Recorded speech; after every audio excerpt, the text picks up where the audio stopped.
Bonsoir, cher ami. Bonsoir, cher internaute. Arrête de scroller. Depuis le matin, je ne fais que défiler. Regarde une vidéo très importante pour toi. Surtout quand tu passes l'un des concours ici en Côte d'Ivoire. Que ce soit concours de police, gendarmerie ou une façon.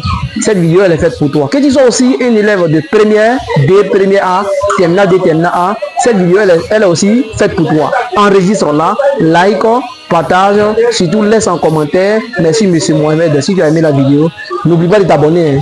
Alors, allons-y. Aujourd'hui, nous allons parler des 4 grandes propriétés de dénombrement en mathématiques. Que ce soit la combinaison, la permutation, l'arrangement ou peupler. Nous allons expliquer pas à pas à quel moment il faut appliquer l'une de ces propriétés. Sans plus tarder, nous commençons avec la combinaison. À quel moment il faut appliquer la combinaison? On applique la combinaison lorsque dans l'énoncé, il n'y a pas l'ordre, il n'y a pas répétition. Il n'y a pas l'ordre, il n'y a pas répétition. Ça va être d'abord 2 facteurs. Ou bien en consigne, dans la consigne, on nous dit qu'on dit simultanément. Parce que tirage simultané, là, ça fait allusion à la combinaison. D'accord? C'est-à-dire quoi? Dans l'énoncé, ou bien dans la consigne, on nous dit qu'on tire simultanément 2 boules de l'urne, ou bien simultanément 3, ou bien simultanément 4 boules de l'urne, ou bien du sac. Quand tu vois tirage simultané, ça c'est la combinaison. Ou bien, on ne nous dit pas ça, mais dans l'énoncé, on se rend compte qu'il y a pas d'ordre, il n'y a pas de répétition. Dans ce cas, ça devient aussi combinaison. Donc, ça fait combien de facteurs? Ça fait 3 facteurs. Il n'y a pas l'ordre, il n'y a pas de répétition. Ou bien en consigne, on nous dit qu'on tire simultanément. Voilà. Alors, on dit que c'est combinaison. Nous sommes maintenant sur l'arrangement. À quel moment il faut appliquer l'arrangement? On applique l'arrangement lorsque dans l'énoncé, on se rend compte qu'il y a l'ordre. Il y a l'ordre d'abord, mais il n'y a pas de répétition. Il y a l'ordre, il n'y a pas de répétition. On dit que c'est arrangement. Ou bien, comme consigne, on nous dit qu'on tire successivement sans remise. Alors lorsque vous voyez tirage successif sans remise, ça fait allusion à l'arrangement. Est-ce que ça va? Tirage successif sans remise, c'est l'arrangement. On ne va plus regarder même s'il y a l'ordre, il n'y a pas l'ordre, il y a répétition, il n'y a pas de répétition. Dès que tu vois, on dit successivement avec sans remise, excusez-moi, on dit successivement sans remise 3 boules, 2 boules de l'urne. D'accord? Ça fait l'arrangement en même temps. Ok? Ou bien il y a l'ordre, mais il n'y a pas de répétition. C'est arrangement.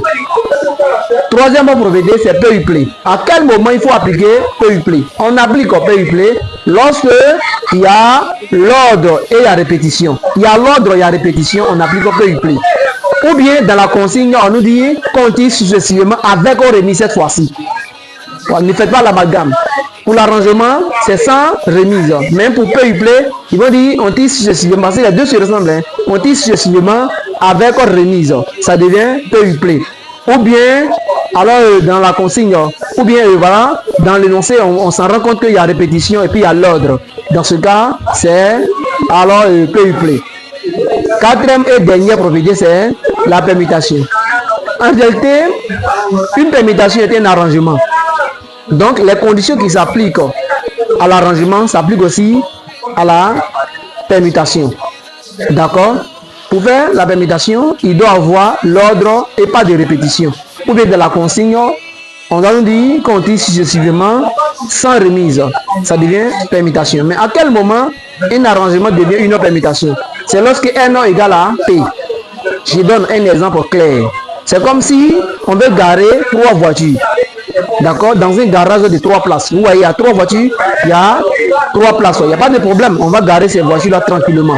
Donc, vous voyez déjà que l'ordre, il y a l'ordre déjà parce qu'on peut pas garer les voitures en désordre. C'est pourquoi il est important, alors, en dénombrement, de se servir de la vie. Dénombrement, c'est la vie, c'est pas mathématique. Parce que vous, quand vous êtes en mathématiques, vous pensez en mathématiques en même temps. Tout devient difficile pour vous. D'accord? Ne pensez pas en mathématiques. C'est la vie, en fait. Vous savez très bien que les garages, les voitures doivent garer en ordre pour donner la place aux autres. Est-ce que ça va? Donc, il y a l'ordre déjà. Et puis, il n'y a pas de répétition. D'accord, une voiture ne peut pas prendre à elle seule 2 places ou 3 places. Donc, il n'y a pas de répétition, il y a l'ordre. Donc, c'est arrangement, vous voyez que c'est arrangement. Mais à quel moment ça devient, arrangement devient permutation? Parce que il y a 3 voitures que nous voulons garer et puis il y a 3 places. Donc, ça devient peu replay. Pardon, excusez-moi, ça devient une permutation.